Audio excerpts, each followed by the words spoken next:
Welcome back to Live Now from Fox. I'm Stephanie Coueignoux. Time right now is 2:11 Eastern, 11:11 Pacific, and I wanted to share this live look with you out of Damascus, Syria. Earlier, we were seeing some fireworks as folks there continue to celebrate the toppling of the regime of President Assad. U.S. Secretary of State Antony Blinken said American officials have been in direct contact with the terrorist-designated rebel group that led the overthrow of Assad. Blinken, speaking at a news conference in Jordan, was the first U.S. official to publicly confirm contacts between the Biden administration and the group known as HTS, which led a coalition of armed opposition groups that drove Assad from power and into asylum in Russia last weekend, along with counterparts from 8 Arab nations and Turkey and senior officials from the European Union and United Nations. Blinken signed off on a set of principles meant to guide Syria's transition to a peaceful, non-sectarian and inclusive country. Now, Blinken wouldn't go into details of the direct contacts with HTS, but he did say that it was important for the U.S. to convey messages to the group about its conduct and how it intends to govern in a transition period. When Blinken was in Turkey and Jordan, White House National Security Advisor Jake Sullivan was in Israel in a bid to wrap up a ceasefire with Hamas militants. Sullivan says that Israel's ceasefire in Lebanon has helped clear the way for another deal to end the war in Gaza.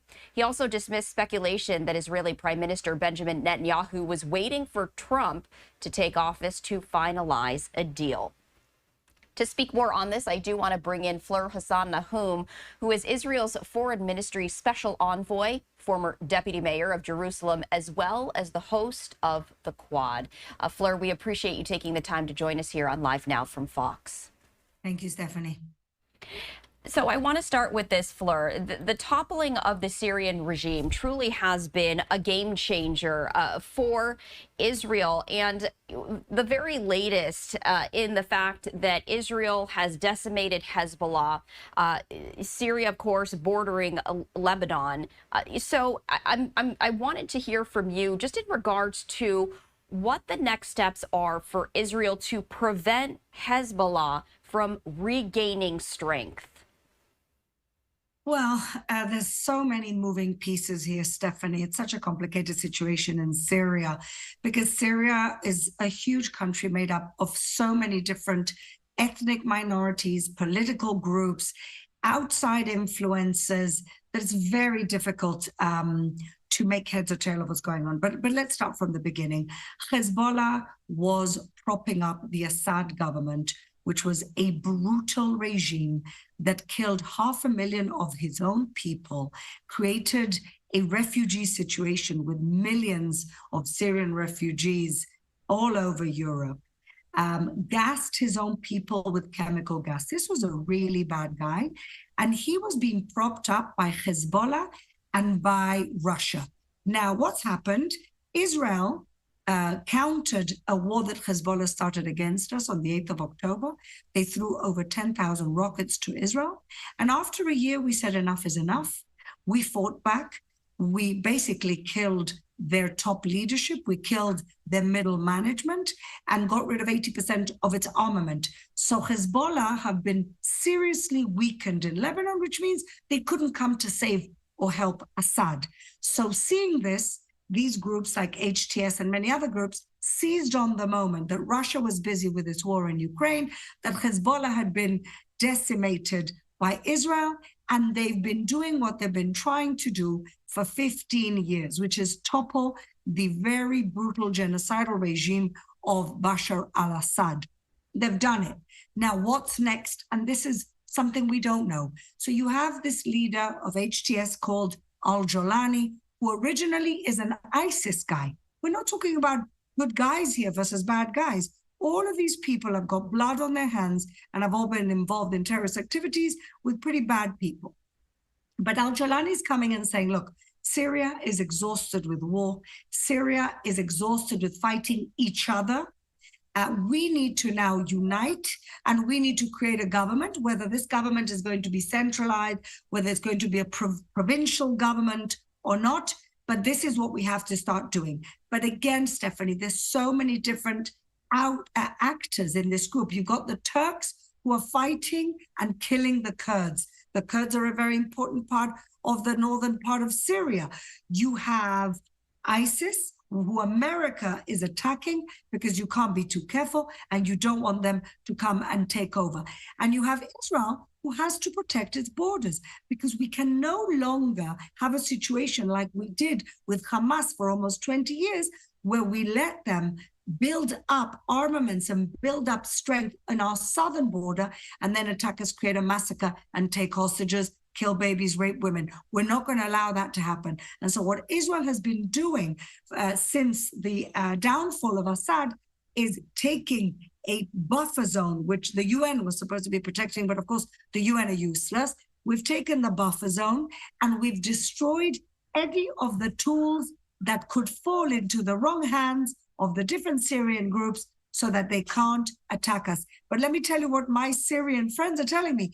Thank God Israel has started to decimate the chemical weapons factories, because they could be used against the Syrian people. So we have destroyed chemical factories, we've destroyed long-range missile factories, we've destroyed a very old and decrepit Air Force, and we've destroyed the Navy. Again, we are only doing this defensively because if it falls into the wrong hands and we don't know what can happen so far, we could have another front to an already 7-front war that Israel is fighting.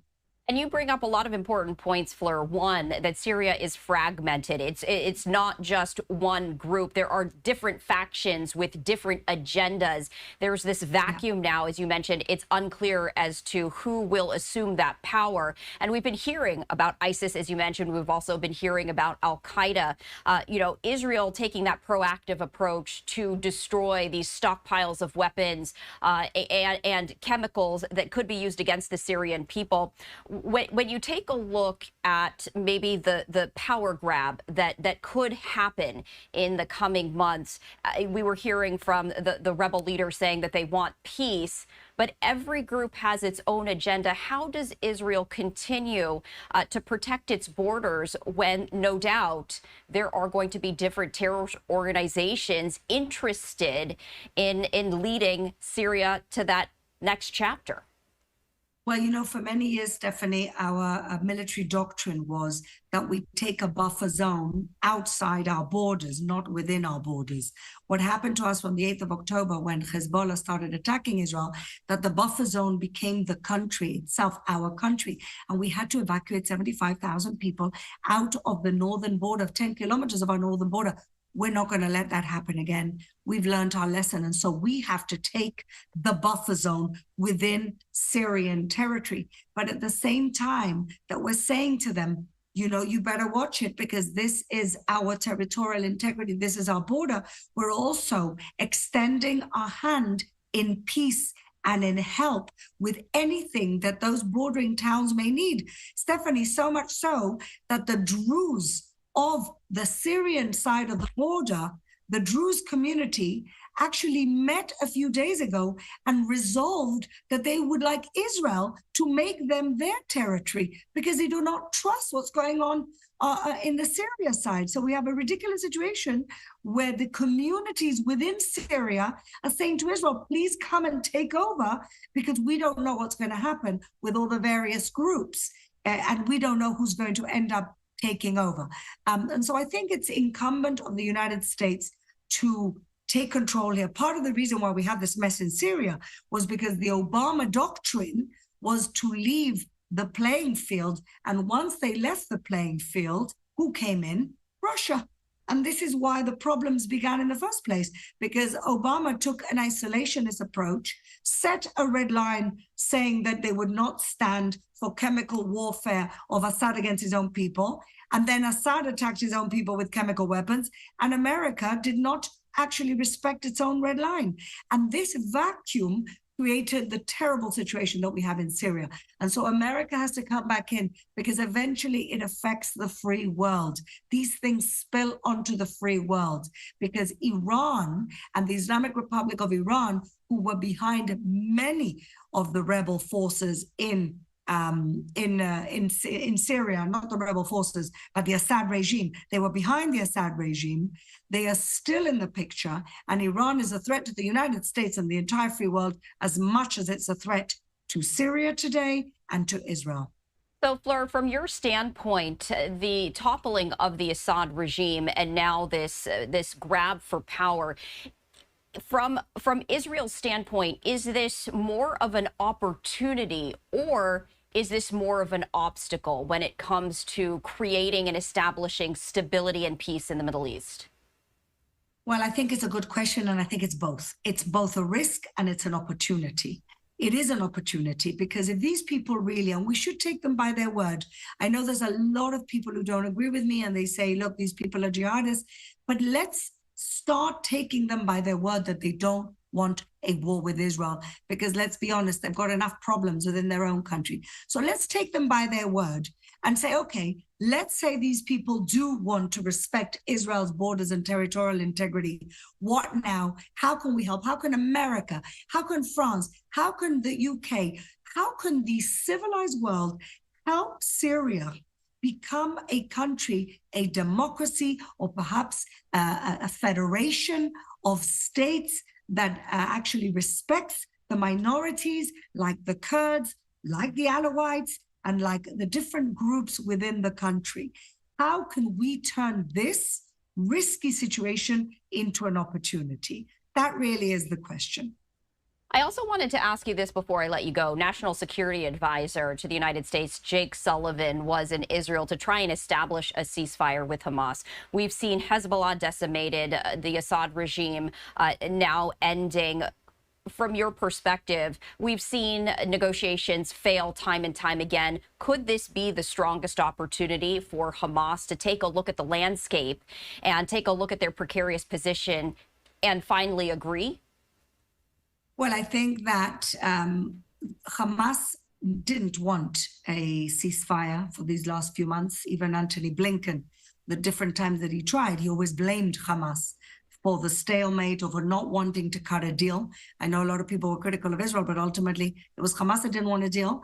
And Hamas only want a deal now, let's be honest, because they've been weakened and because they're on their knees and because their Islamic regime sponsors in Iran are also weakened and on their knees. And so now they want the deal. But the most important thing for us is to get all our hostages home. Not 10, not 20, not 30, but 100 hostages home. And that's what we need right now. We've wanted that all along. If Hamas would have given themselves up and if Hamas would have handed all the hostages, we would not have had to have a war at all in Gaza. But they refused to do it. And now they're actually perhaps prepared to do it. But we have to make sure that they're not playing with us anymore and that all the hostages come home. Not 10, not 20, not 30, but all of them. All right, Fleur, we appreciate you taking the time to speak with us on this ever-developing story. Thank you, Stephanie.